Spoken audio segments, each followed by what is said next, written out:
हृदय में बैठा लीजिए। जब मन निराश और उदास हो तो अध्यात्म के द्वारा इसको आनंदित करें। विषय भोगों में लगाकर आध्यात्मिक शक्ति छीन करके कभी कोई उदास मन को प्रसन्न नहीं कर पाया, न कर पाएगा, ना है किसी का। चाहे जितना वैभव एकत्रित कर ले लोकांतर का, मन प्रसन्न नहीं हो सकता। मन प्रसन्न होता ही परमात्म चिंतन से है। अगर भजन की खुराक मन को नहीं दी तो विषय खुराक में टूट पड़ेगा, वो तुम्हारे रोके नहीं रुकेगा। अगर इसे कोई रोक सकता है तो भजनानंदी, चाहे वो गृहस्थ हो या विरक्त हो, जितना आप भजन रूपी धन एकत्रित करेंगे वो महाबल है, उसी से मन को रोका जाता है। भजन करते करते हृदय सरस होता और लीलाओं में सुख मिलने लगता है। प्रभु की रसमयी लीलाएं हैं।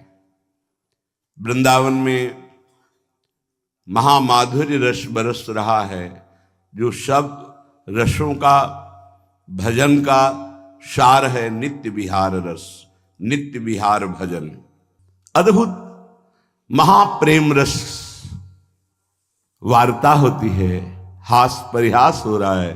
समस्त सहचरियां एक एक इंद्रिय से प्रियालाल का पान कर रही, नेत्रेंद्रिय से रूप का, श्रवणेंद्रिय से जो प्रिया प्रीतम परस्पर अमृतमयी वार्ता कर, एक एक अक्षर में प्रेमामृत बह रहा है।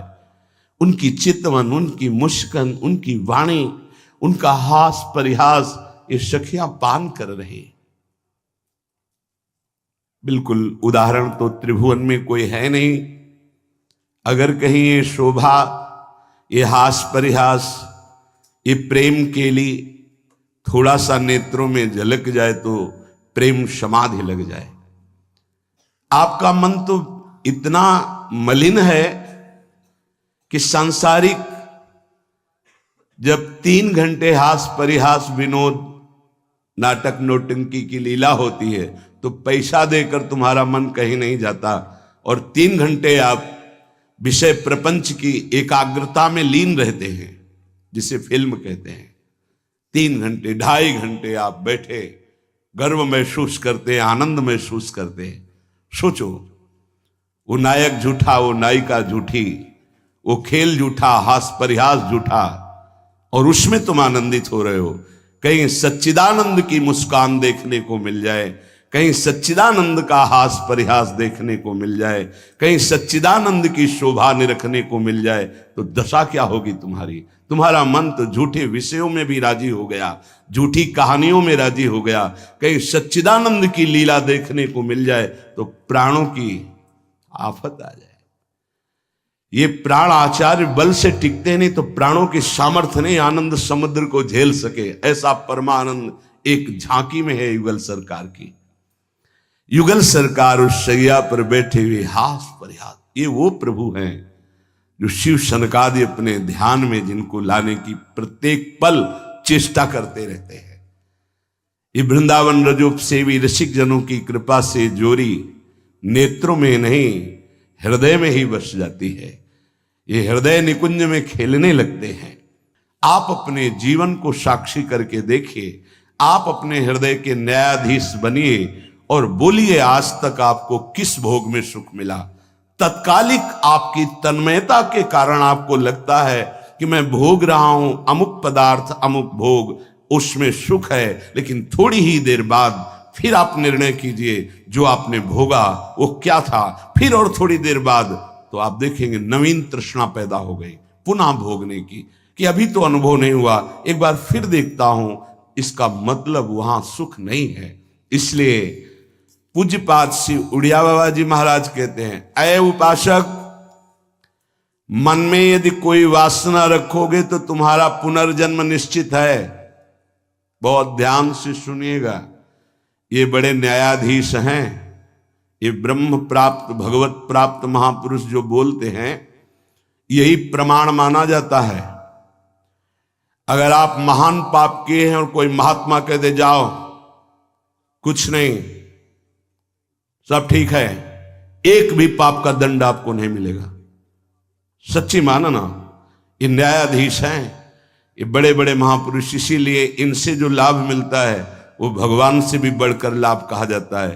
क्योंकि भगवान में तो जब पूर्ण शरणागति होती तब हम तो हम सर्व पापेभ्यो मोक्षयिष्यामि मा शुचा, और पूर्ण शरणागति यही महापुरुष जन कराते हैं।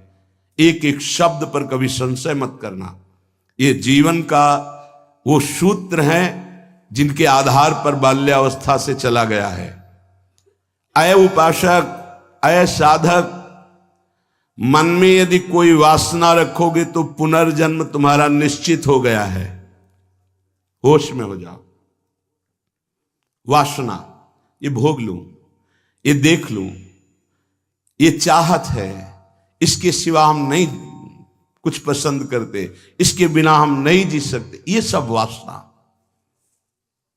हिरण में ममता हो गई तो भगवान के पुत्र हैं, भगवान ऋषभ देव जी के पुत्र हैं भरत जी महाराज, अगला जन्म हिरण का हुआ।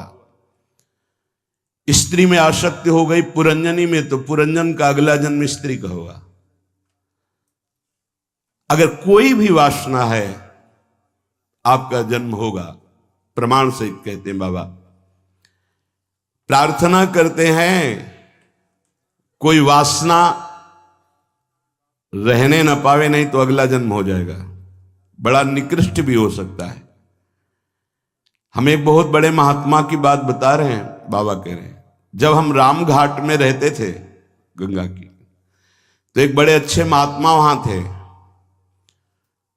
उन्होंने एक अपनी कुटिया बना रखी थी। एक दिन उनके कोई बड़े धनी मानी भगत आए और सोने की कई मुहरें चरणों में रखी, भेंट में रखी। उन्होंने सोच करके ले लिया कि संत भंडारा करेंगे, और गीता जी के एक बस्ते में बांध कर रख दिया। वस्त्र को आवेष्टित करके ग्रंथ को जब रखा जाता है तो उसे बस्ता कहते हैं। एक रस्सी होती और उसको जब ऐसे करके कई बार लपेटा, उसी में वो स्वर्ण की मुद्राएं रख दी, मोहरें। सोचा कि कभी समय आएगा तो हम भंडारा कर देंगे। कुछ संतों ने उनसे कहा चलो तीर्थ यात्रा करने बद्री नारायण चलते हैं। चिंतन में आया कि वो मोहरे रखी, भंडारा करना था, पर संतों से कह नहीं पाए और चले तो बद्री नारायण नहीं पहुंच पाए, रास्ते में ही प्राण निकल गए। प्राणों का क्या भरोसा, कौन सा कदम आखिरी होगा किसको पता, कौन सी श्वास आखिरी होगी किसको पता। इसलिए बहुत चतुर सुजान वो हैं कि कोई संकल्प नहीं रहने देते, नहीं रखना चाहिए। चतुर सुजान साधक कल हम ये करेंगे, नहीं नहीं, अगर श्री जी ने चाहा तो कल ऐसा हो जाएगा। शब्दों में बंधना, शब्दों में ही मुक्त होना, संकल्प में ही बंधना और संकल्प से ही मुक्त हो जाना, दोनों बातें हैं। कल मुझे अमुक जगह जरूर जाना है, तुरंत अंदर से हाँ श्री जी ने चाहा तो जरूर चले जाएंगे। वाणी से भले चूक हो जाए, अंदर से चूक नहीं होनी चाहिए। तत्काल आराध्य देव को बीच में लो, नहीं फंस जाओगे। एक बार भी आराध्य देव को बीच में नहीं लिया, रास्ते में प्राण निकल गए। चिंतन चल रहा था कि लौट के आएंगे, तो स्वर्ण मुद्राएं जो रखी उनको बेच करके फिर भंडारा करें। सदिच्छा भी नहीं रखनी, ये बहुत सूक्ष्म विषय है। अब उनका शरीर छूट गया। शरीर जब छूट गया तो शरीर की अंतिम क्रियाएं हुई जो संत की होती। 16 दिन बाद कुछ संतों को प्रसाद पवाया गया। महीना व्यतीत हुआ महाराज की कुटिया की जो सेवा सफाई में, तो बस्ता एक ऊंचे पे दिखाई दिया। देखा कि गुरु जी की गीता रखी हुई है। कोई बात नहीं है, कभी समय आएगा तो पढ़ेंगे, गुरु जी की गीता है। रात्रि में स्वप्न हुआ उनके शिष्य को कि बेटा मैं पतित हो गया, चूक हो गई। अंतिम समय स्वर्ण मुद्रा का ध्यान होने के कारण मैं सांप बनकर उसी बस्ता में बंधा हुआ हूं। जब तक स्वर्ण मुद्राएं बेचकर संत सेवा नहीं करोगे, मुझे सांप की योनि मिली है। पूज्य पादुड़िया बाबा भी वहीं रामघाट में थे। उन्होंने स्वप्न सुनाया कि ऐसा ऐसा गुरुजी का स्वप्न देखा। तो सब संत एकत्रित हुए, सबके सामने जे ही बस्ता खोला गया, सोई नवीन अवस्था का सर्प फड़ काट के खड़ा हो गया। स्वप्न सच्चा निकला, क्योंकि वो आदेश हुआ था गुरुजी का। वो एक स्वप्न नहीं था, वो एक आदेश था। इसलिए सब संतों को एकत्रित किया था कि ऐसा कुंडली मारे, फन काढ़े उन्हीं स्वर्ण मुद्रा के ऊपर। वही महात्मा जी चूंकि स्वप्न में बता चुके थे। उस वस्त्र में देखा गया कोई छिद्र नहीं था जिससे सर्प घुसकर पहुंच सके स्वर्ण मुद्रा तक, क्योंकि कई लपेट होते हैं बस्ता में। ये देखकर सब महात्मा आश्चर्यचकित हो गए कि भाई थोड़ी सी असावधानी हुई कि स्वर्ण मुद्रा का चिंतन बना तो सर्प होकर के गुरु जी को बैठना पड़ा। उस सर्प को बड़े सम्मान, किसी को कुछ नहीं काटा, कुछ नहीं छेड़ा, उसको बहुत सम्मान से आदर पूर्वक जंगल में जाके दुखी होकर शिष्यों ने छोड़ा और उन मोहरों को बेचा गया। संत भंडारा हुआ, उनकी जो ही वासना की पूर्ति हुई, ये वासना बन गई थी, तो ही शरीर छूटा उनका और अपनी गति को प्राप्त हुए।